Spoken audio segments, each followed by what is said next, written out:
পঞ্চগড়ে সীমান্তে আরও ২৬ জনকে পুশিন করেছে ভারতীয় সীমান্তরক্ষী বাহিনী বিএসএফ। ময়মনসিংহের হালুয়াঘাট ও ধোবাউড়া সীমান্ত থেকে আটক হয়েছেন ২২ জন। এছাড়া চাঁপাইনবাবগঞ্জে ৮ জন এবং লালমনিরহাটের পাটগ্রাম থেকে ২ জন আটক হয়েছে। পুশিনের ঘটনায় সীমান্ত এলাকায় টহল ও নজরদারি বাড়িয়েছে বর্ডার গার্ড বাংলাদেশ। সহকর্মীদের তথ্য ছবিতে প্রতিবেদন। ময়মনসিংহের ধোবাউড়া সীমান্তের মুন্সিপাড়া পয়েন্টে পুশিন করা হয় দুই পরিবারের নারী, পুরুষ ও শিশুসহ ১২ জনকে। তারা জানান, গুজরাট পুলিশ তাদের আটক করে গুয়াহাটি বিমানবন্দর মেঘালয় হয়ে বাংলাদেশের সীমান্তে ছেড়ে দেয়। একইভাবে হালুয়াঘাটের সূর্যপুর বিজিবি ক্যাম্পে আটক হন ১০ জন।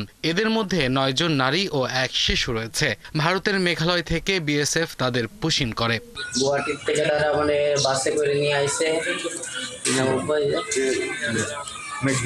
মেঘনা নিয়ে আইছে বাসে করে। তারা মেঘনা ওইখানে রাখা 2 দিন রাখছে। ওইখানে পরে তারা কালকে রাত্রে ১টার সময় আমাদের এখানে বাংলাদেশে পাঠিয়ে দিচ্ছে।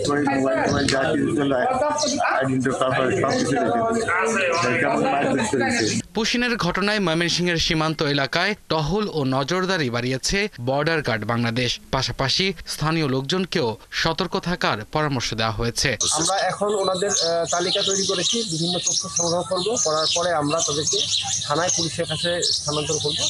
তারপরে মিনটা আমরা তাদের নাগরিকত্ব যাচাই করার চেষ্টা করছি। পুলিশও তাদের স্পেশাল ব্রাঞ্চের মাধ্যমে নাগরিকত্ব যাচাই করবে।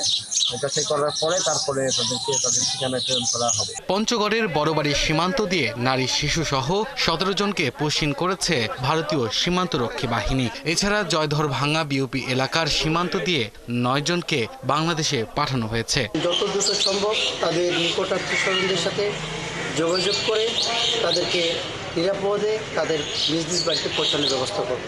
চাঁপাইনবাবগঞ্জের ভোলাহাটে সীমান্ত দিয়ে ৮ জনকে পুশিন করেছে ভারতীয় সীমান্তরক্ষী বাহিনী। ভারতের উলিপুর এলাকা থেকে তাদের আটক করা হয়। লালমনিরহাটের পাটগ্রাম রেল স্টেশন থেকে ২ ভারতীয় বৃদ্ধকে আটক করা হয়েছে। গত ২৮ মে অন্যদের সঙ্গে তাদের পুশিন করা হয়। পরে তারা লালমনিরহাট জেলার বিভিন্ন এলাকা ঘুরে পাটগ্রাম রেল স্টেশনে এসে আশ্রয় নেন। আব্দুল আল মামুন, ৭১।